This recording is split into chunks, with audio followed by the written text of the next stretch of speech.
Hi there. Can you feel these energies that are building, leading us into solstice later in the week? For me, I started really feeling them yesterday morning or during the night before, actually. So that would have been our Sunday night. So, yes, I'll be interested to see what unfolds as the week progresses.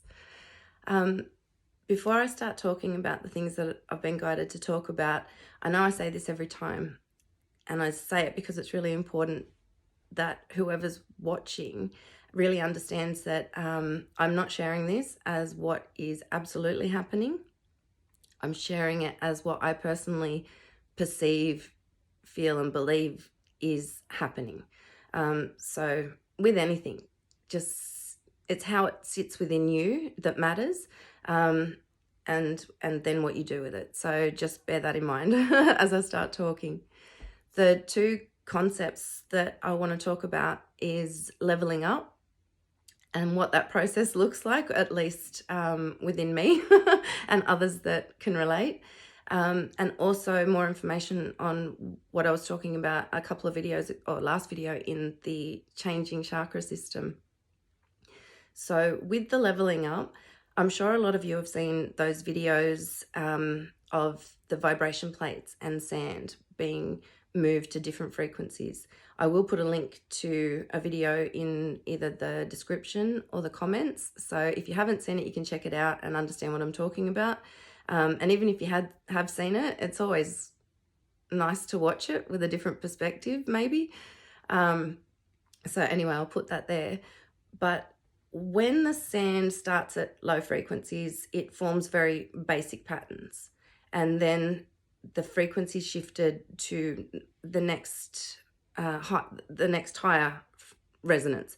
And as that's occurring, the sand suddenly stops holding the pattern it was in and just does this mad scrambling all over the place.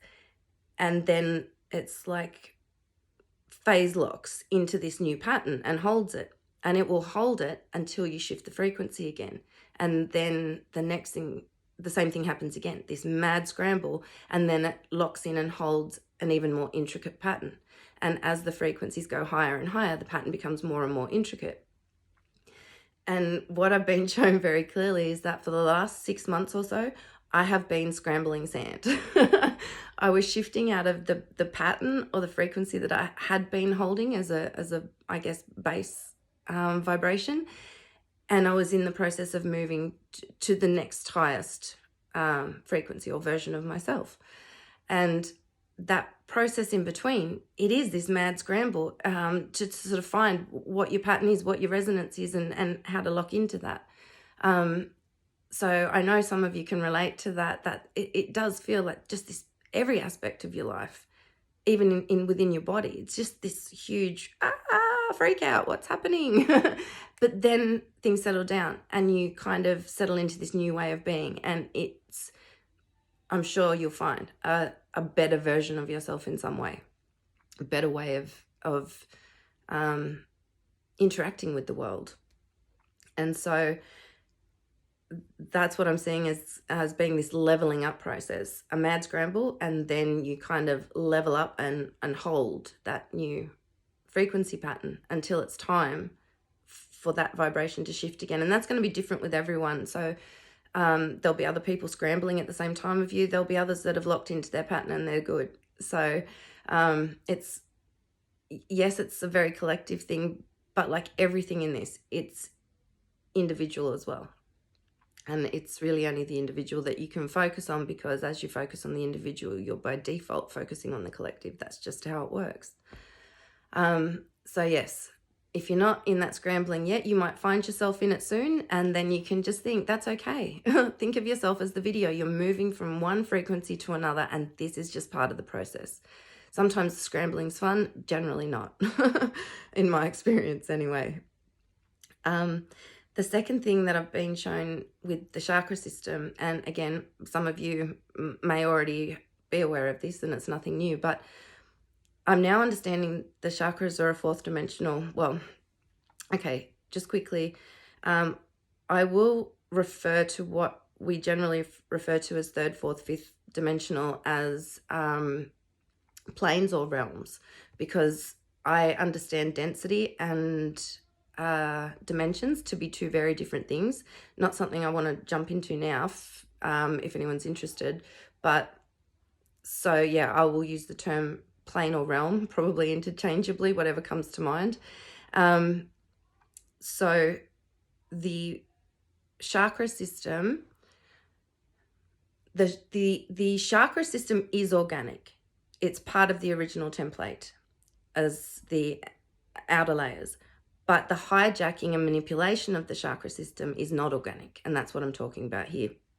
So this organic chakra system is designed to help us through the awakening of our third realm human experience into that transitional fourth realm opening, which is that gateway into fifth realm balance and unity. So it's the transitionary field from separation to unity. So fourth realm, we're not there yet. There's still polarity. You can see it in people that are still attached to the evil in the world versus the good in the world. It's still in there. So the hijacking and manipulation of the chakra system generally happens in what we class as the astral realm, because that's where it's easiest to manipulate. The astral realm is very vast. It's not just one little river that we have to swim across.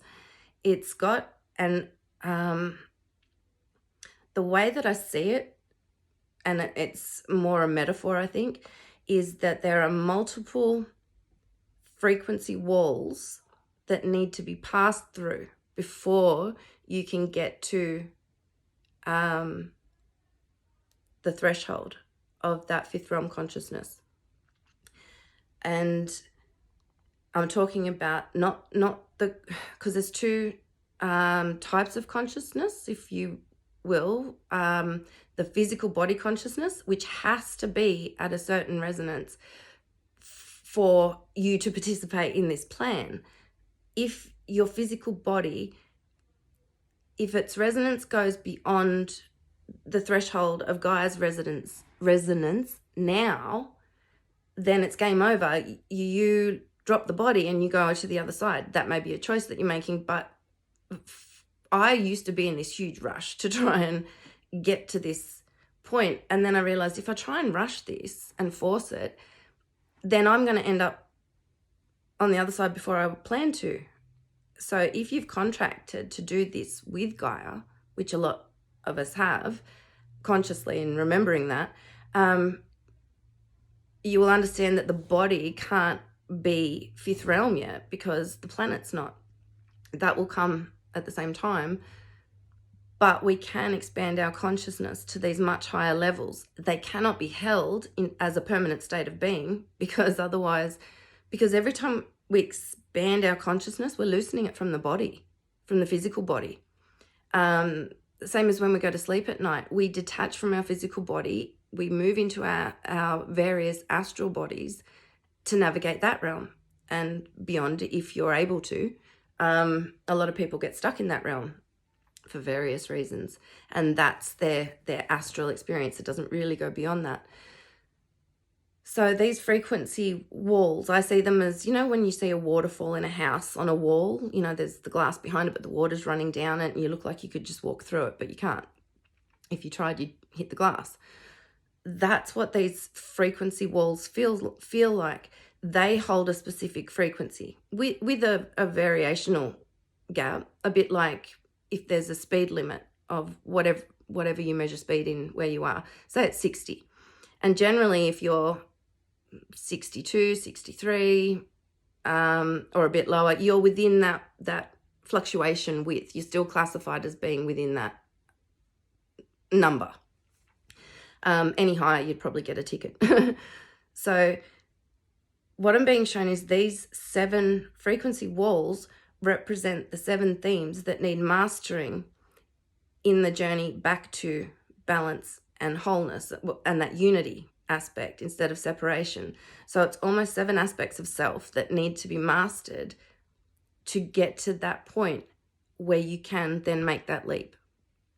And the themes that and again, I'm not 100% sure, but I think this is what I've heard referred as the Rainbow Bridge, but never really understood that. I actually thought it was just a really pretty fancy way to describe that transition between, you know, dying and getting to the other side.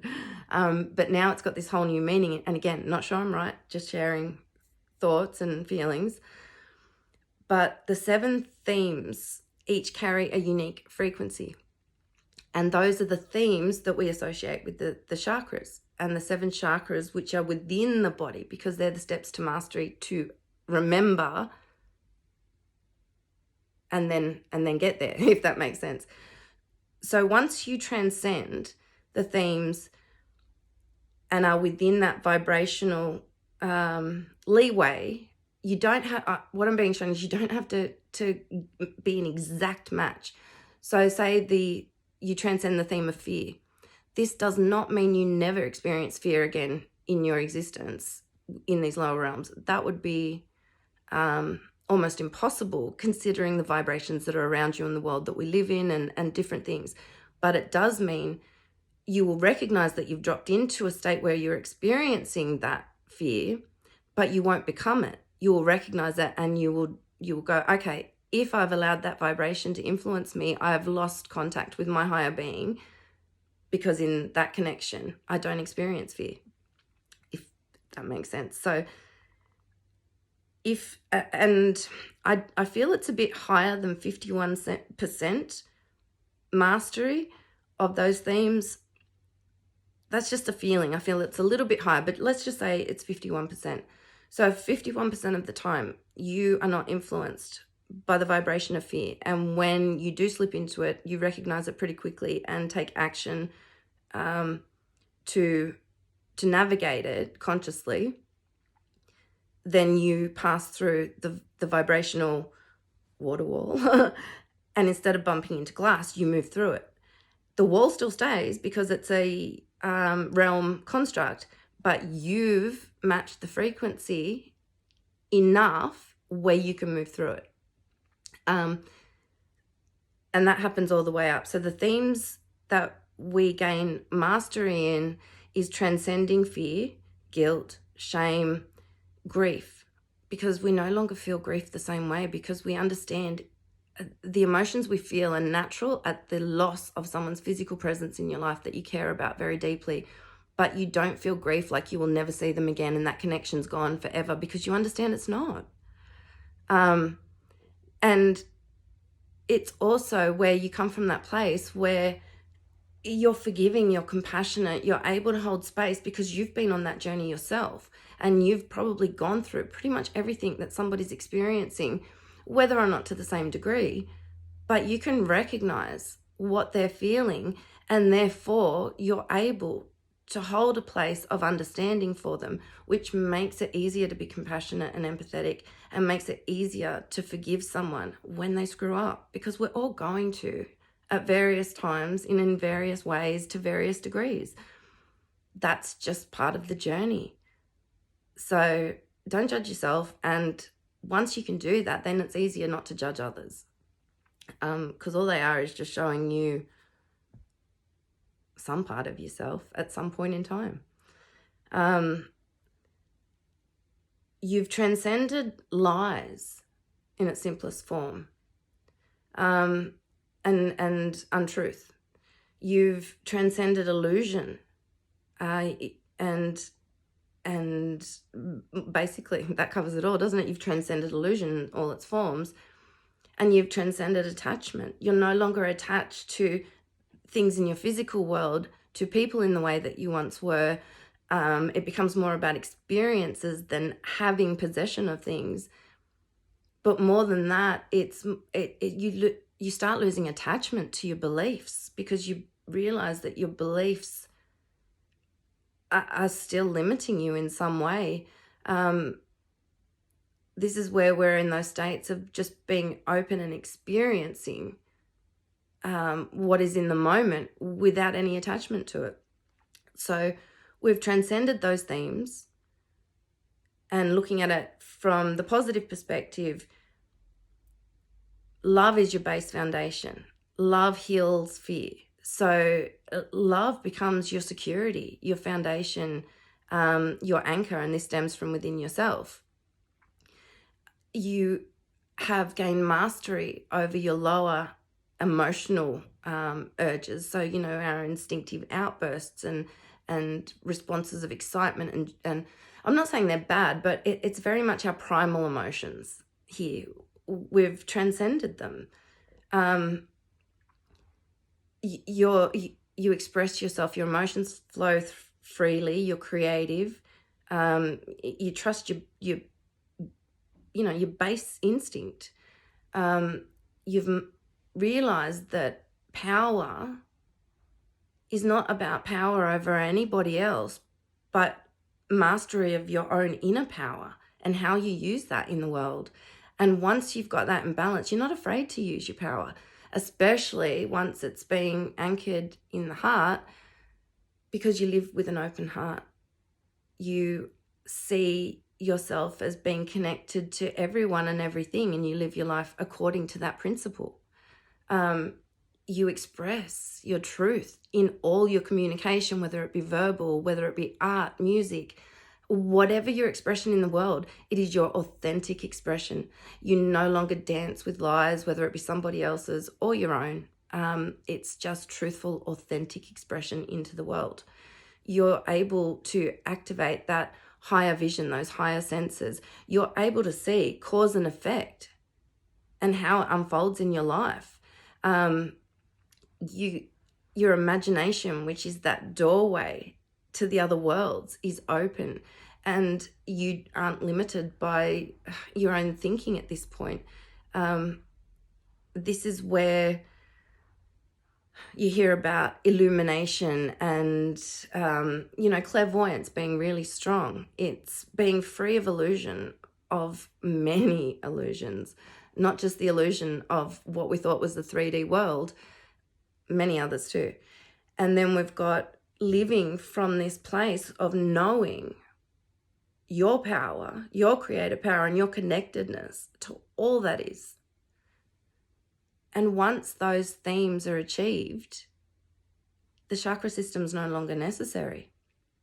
And as that starts dissolving, then that's where you're moving into taking that leap into fully embodying that unity and balanced state, soul state, and that being your primary way of experiencing yourself in the world.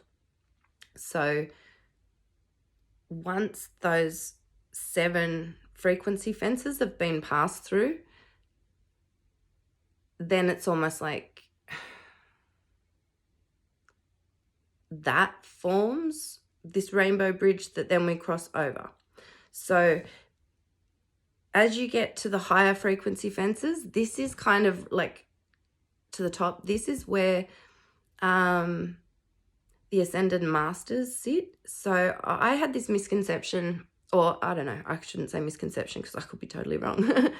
But I had this perception that the ascended masters were these really highly evolved beings that kind of knew everything, and that and they do exist in this highly evolved state like we do.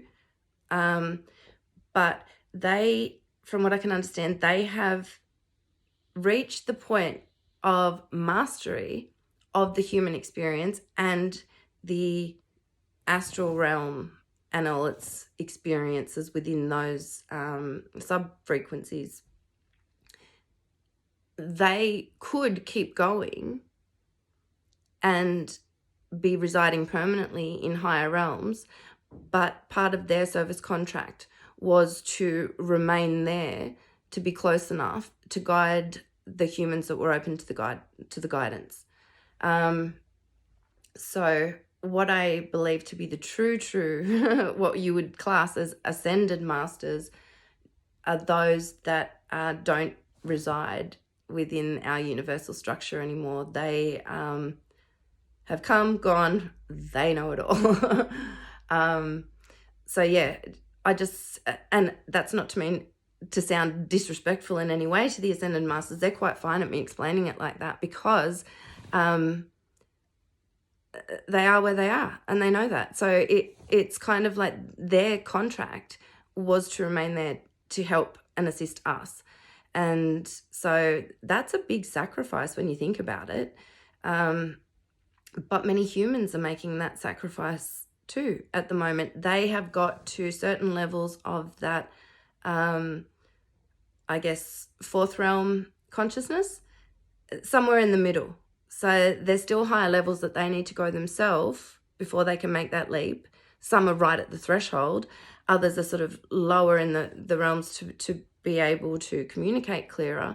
But they've made the same sacrifice. They could keep going on their journey, but they've agreed, no, we're going to stay here and be a hand up for those that are holding their hand out, pretty much. So just another example that we don't put any other being as greater than ourselves. We may have communication with aspects of ourselves and yes, other beings that are of a much higher consciousness. But how can I put this? You are those higher states of consciousness too. So it's really about recognizing how amazing you are and seeing these higher aspects of you and other friends as just that, friends that are all sharing a journey and are all at different stages and have agreed to be at different placements so that they can support each other in different ways. Otherwise, if everyone just was trying to do it together, I don't know how that would work. So yes, it's once those frequency fences have been mastered and passed through, that then this dissolution of the chakra system happens and dissolves into not the human heart, but this is the high heart activation, I believe. I was going to say something else with that, and it's just slipped my mind for 1 second. I'll see if it will come back to me in a minute. That's when this dissolution happens, and then the high heart sort of activates and becomes the central point. That's what I was going to say. In the last video, mentioned that I had this block between the solar plexus and the heart that was sort of really feeling like a knot, and that it was dissolution between the ego to allow full heart opening. I felt a little bit disappointed in that afterwards when I had time to excuse me, sit and contemplate that. And I thought that I had gained a certain level of mastery over those higher centers. Sorry, I'm going to need to take a sip of water.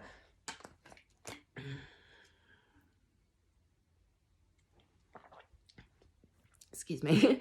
And what I've been shown, and again, this is not for everyone, but those that are sensitive, intuitive, psychic, whatever you want to call it, you know, the empaths, all of that, creatives as well, have no problem with the upper chakras pretty much, or those upper themes. They actually live quite comfortably in these centers, which I do. It's the human aspects and integrating that with these higher aspects that I struggle with. So what I've been shown is it's not a case of dissolving this and then I've got to work my way up. I've already done these. It's almost like it's in reverse. Now my heart's ready, but there's this little bit of ego resistance in stepping into that fully. And for me, as I'm sure many other of people will understand, this ego aspect is not one of I want fame, I want to have power over others, It's none of that. It's actually the opposite. It's this little voice that keeps rising. Who are you to talk about these things? Who wants to listen to you? You know, like, and I know a lot of you experience this, and that's why you've got so much to share, but that fear is stopping you, whether it's fear of the judgment, fear of not being right. Don't be worried about being wrong. I mean, I could be wrong on everything. I'm totally open to that. But if we don't share what we feel and what we receive and all of those things, knowing that's how we are supposed to be in our natural state of being, then how do we know? How do we navigate this if we don't share with each other? So don't be afraid of being wrong. God, like, I'm wrong about so much. But I'm right about things when they matter too, when I really trust. My mind wants to question everything. Are you sure you want to say this? That doesn't feel right. Well, how would I know what feels right? I don't know this person. I'm just saying, I've been asked to tell them what I'm receiving. Who am I to try and filter that? So good, bad, or ugly, you'll get the truth from me. I will try and soften it in the way I deliver it, but yeah, you'll always get the truth. Because I feel like I'm doing you a disservice if you've asked me for something and I say that I'll give it to you, and then I think, oh no, I'm too afraid to say this, or I don't want to upset them by say that. That's not fair. Yeah, it's not up to me to make those decisions for somebody else. So if you're someone, I don't even know where I went with that, but anyway, if you're someone that can relate to being quite comfortable in these upper centers and their themes, not really having a general problem, they're generally pretty good, you'll probably find that this is your biggest block. Your heart knows what it wants to do, but your ego is going, you're not good enough. Don't do it. You'll fail. You'll get embarrassed. You'll feel ashamed. Shame. That's the killer of this spot. Ugh. So that's where a lot of us, we're moving down and dissolving this. And once we dissolve that, these will be easier. It's like we've just got these two to figure out. And it's just this one, that personality that just wants it the way it wants it, doesn't it? So yes, there's other people that are working their way up and they're at different places, but this dissolution is happening naturally once those frequency walls have been moved through and you programmed how it was going to happen. So it may be one at a time to make it less overwhelming physically and emotionally and everything else as everything readjusts. It may be a few at a time. You may choose to do the whole thing. I don't think that's what I've chosen because I don't have the space to give myself to go through probably what doing it that rapidly would be like. So I think I've done these moving down and then it will all, so we'll see. I hope that makes sense. I'll be really curious to know if you're experiencing, I can't even talk at the moment, experiencing any of those same feelings or the scrambling sand, anything like that. It is a very tumultuous time, but in a good way as well. If things just are going along very smoothly, it's sort of like, what's happened? Have we plateaued? We want to see things continuously shifting because we're getting closer with each of those little shifts individually and as a collective. So yeah, the conscious journey is not an easy one, and many people will do anything possible to avoid feeling pain, and unfortunately feeling pain, not dwelling in it, but feeling it is the only way for it to move out. So there's no bypassing. If you're really serious about this, there's no bypassing. I wish there was, but not. So anyway, I've talked for longer than I intended to, but I probably won't get another opportunity between now and New Year. I hope that I will, but if not, I hope all of you have a really happy and safe holiday period, wherever you are, whatever you're doing. I will be thinking about you all over the holidays and hoping that everyone's happy and getting everything they need for where they are right now and what they're about to move into. So big heart hugs to you all, and I will talk to you soon. Bye.